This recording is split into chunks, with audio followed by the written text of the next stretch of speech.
Hi, this is Michael Dease again, and this is video number 4 for the Seiko Summer Jazz Camp 2021 edition. All right, in the first few videos we talked about articulation and how profound that is. We talked about bass lines. Bass lines are so useful. They help you learn everything. They help you play and connect and understand harmony, and you get that special bouncy feeling, right? And then also we talked about trombone fundamentals, all right? Seemingly simple things that take a lot of focus and concentration for them to become habitual and to become second nature. In this last video, we're going to talk a little bit about improvising and using some devices, using things, concepts that give your solo ideas shape and form and direction. All right? One of those is a very simple scale that I'm almost certain that you know, and it's the blues scale. Okay? I remember learning about jazz and my band director teaching me the blues scale. And almost immediately after learning the blues scale, my friends in the band said, "Don't play the blues scale. That's the corniest, cheesiest thing that you can play." All right? And then I was really confused because I heard on a Curtis Fuller solo, the great trombonist Curtis Fuller, I heard him in his solo go, and it blew my mind because he played the blues scale and it sounded so good, and it sounded better than when I played it, when I practiced it. And that's because I learned later that he was playing the blues scale with the type of rhythm and feeling and articulation that makes anything sound good. So a scale is just an ingredient. A scale is a part, a scale is a list, but you have to add the music to the scale and the rhythm to the scale to make that list come alive. It's kind of like when you have like a Kool-Aid, right? And Kool-Aid is great, but it's not great until you add water to it. And it's not great until it's cold, right? No, and even with Kool-Aid packets, like it's powder until you lick your finger and put it in there, and then you add water to it, and then all of a sudden, like, Kool-Aid tastes pretty good. So I hope that analogy makes sense with the way the blues scale works. And I'm going to show you right now how you can take the blues scale and make something special out of it. So let's go back to our friendly key of F, affectionately called people's key.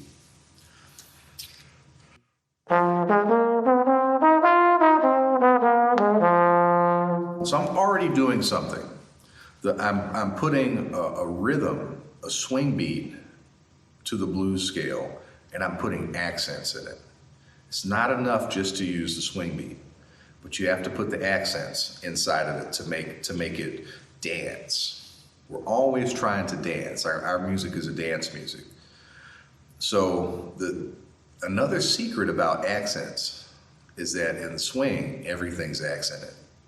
There's just beats that have more accent than others. All right? And on the trombone, it's really easy to ghost note things. And I believe that ghosting should only be used when you really have to. You don't need to ghost things that you could play. So in this case, the blues scale, check out how the blues scale sounds without any swing or accent.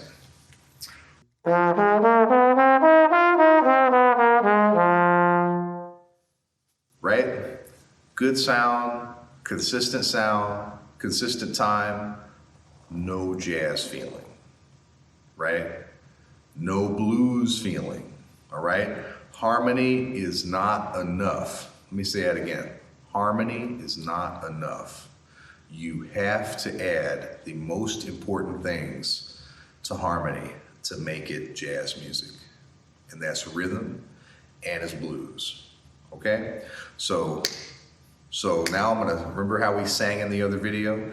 Do do do do do do do do do do do do do do do do.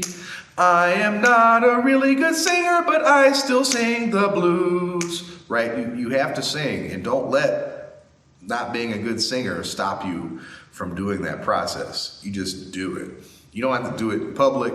You don't have to do it for a video unless you become a faculty leader for Seiko Jazz Camp one day.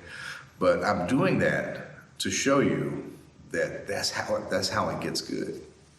Okay? So check it out again.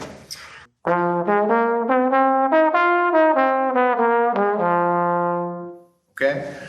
Now I'm going to do a technique where I break up this scale into little single parts.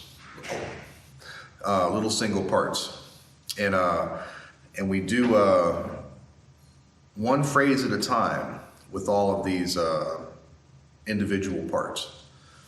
So check this out. First note of the blues scale. Okay? I'm repeating that first note with a swing beat. Do da. 1, 2, 3. Okay? Now I'm going to repeat that second note and add the second note to the blues scale. Does that make sense? So same rhythm, but different notes. And this equals 2 ideas. And they're blues ideas.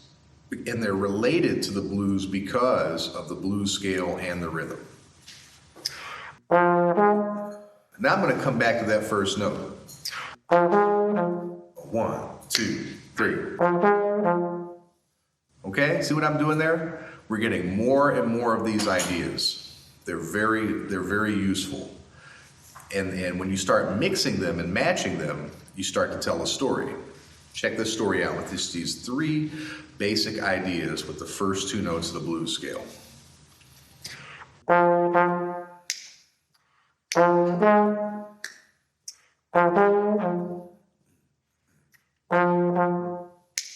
Make sense?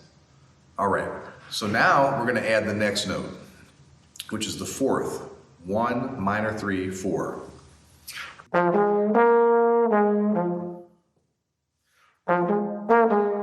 Oh, same notes, slightly different rhythms.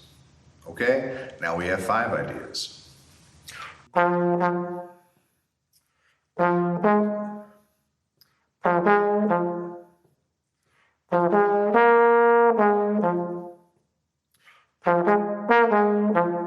And notice that I'm using our thing from video 1, articulation. I'm using legato, and I'm using a little bit of staccato articulation. So we're playing the blues scale, we're using the blues sound, but we're using rhythm, and we're using articulation to make something special happen. This is how you talk in the music. And each one of these phrases is longer and shorter. So we're giving room and time and space to the people in our band to have a conversation with us. This is where music starts to get really fun. So let's add another note. What's our next note past the 4th in the blues scale?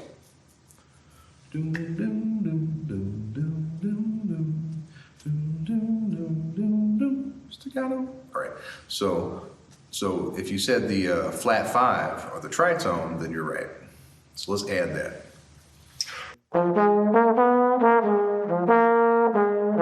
Oh!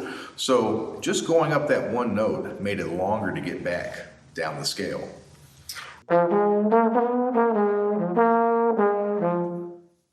All right.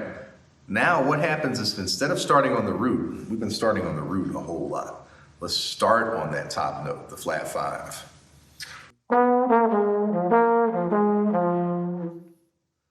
So now how many ideas do we have now? 7?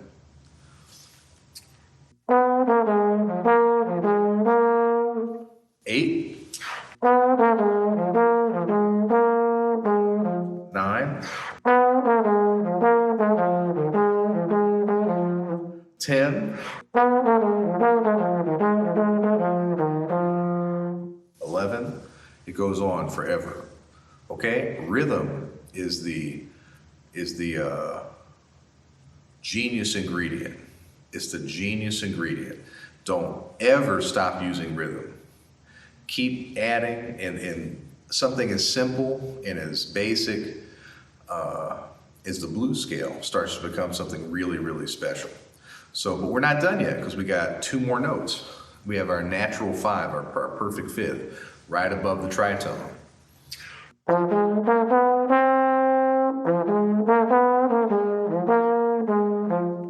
Okay, and for this one, I'm going to use a different sound.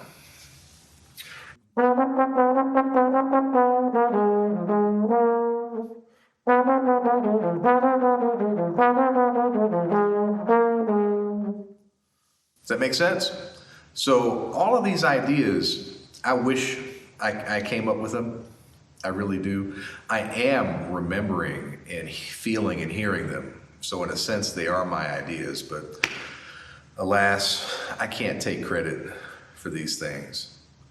These are little ideas and snippets and parts of solos that I've heard from a lifetime of listening to jazz music. I love jazz music, and I listen all the time. I listen to Hank Mobley, I listen to Big Spiderbeck, I listen to Sarah Vaughan, I listen to Brad Mehldau, I listen to everybody. And I love hearing their great solos. I love hearing the way they play the melody. I love hearing the blues in their sound. And so I've heard so many people use this sound with their own rhythm and their own feeling. And I sing along to it, and sometimes I steal things on purpose. Sometimes I steal them by accident, all right? Sometimes I write down the solos and practice them. Sometimes I play along with records and don't write them down, but it all equals the same thing, that this music comes from somewhere and that we all share it. And the more you know of it, the deeper your vocabulary is. The deeper your vocabulary is, the more interesting your story can be. All right? So I don't know where that phrase came from, but it came from somewhere, I promise you. Now we're going to go up to the flatted 7th, which is the next note in the blues scale.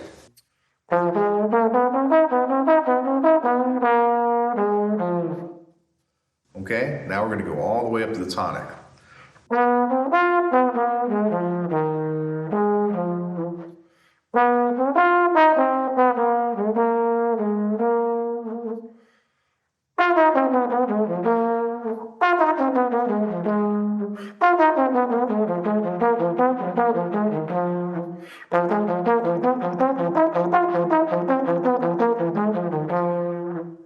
That was the blues scale repeating back to the tonic each time. I was trying to slip that under your radar to see if you would catch it. I'll play it a little slower and see if you can hear that.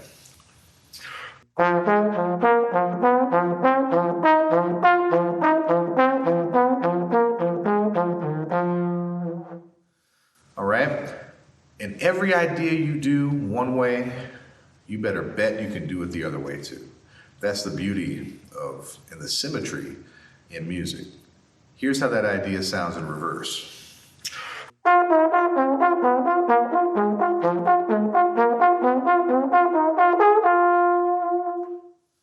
Sounds like a whole different idea, doesn't it? But it's not. It's actually the same idea. Just flipped it. All right? Check out what happens if you combine them.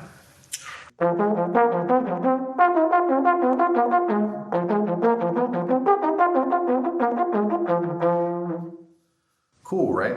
A combination of 2 of the same ideas isn't the same idea. It's a new idea. And so when you practice this way, something as mundane and maybe as elementary seeming as the blues scale becomes something really special, really adventurous. And it becomes challenging because you keep challenging yourself to find ways to reinvent it. What happens when you displace the octave?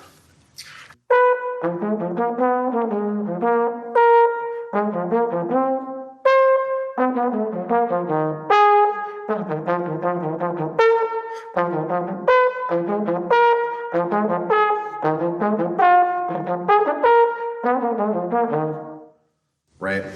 then you start having a piece that sounds like a different style of music. Or that conversation that you're having with the band sounds like you're having it with yourself. Possibilities are endless. Okay? So experiment with your scales. Don't feel constrained by them. With enough practice, enough imagination, enough rhythm, and enough creativity, your scales set you free. And jazz connects us all. These scales, these rhythms, the freedom of the music makes us all free. All right? Happy practicing, and I hope you've enjoyed this video series for 2021 Seiko Jazz Camp. Keep swinging.